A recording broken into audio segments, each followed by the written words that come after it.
Look, there are 3,000 gods if you add them all up from all the religions.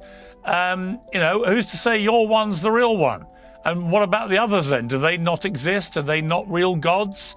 In other words, his position is, look, you can't all be right unless there are 3,000 different versions of a supernatural, spiritual being overseeing us all. What do you say to him?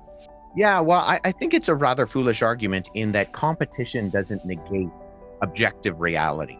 So say we're using a courtroom analogy. If someone was convicted of a crime here in the city of Toronto where I live, and he stood before a judge and he said, really, you think I committed this crime? Do you know how many people are in the city? We have 3 million people in this city. And you think I'm the one who did the crime? Really? Out of all the, how many people are in Toronto? How many people are in Ontario? How many people are in Canada? How many people are in North America? You really think that given the amount of people that are on this earth, I'm the one who committed the crime?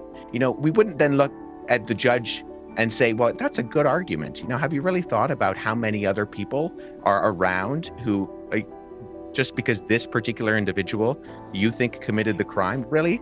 Well, no, we don't just arbitrarily, pick someone, or in the case of Christianity, pick a God.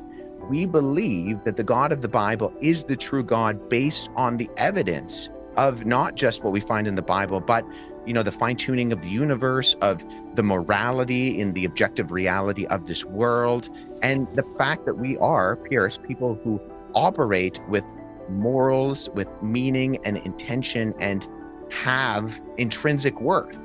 But we look at these things and we don't arbitrarily pick Yahweh, the God of the Bible, over Zeus and Thor and Allah and Buddha. We do it, I would argue, based on the concrete, publicly available evidence that points to the truth claims that I would argue Christianity answers in regards to the ultimate questions we have.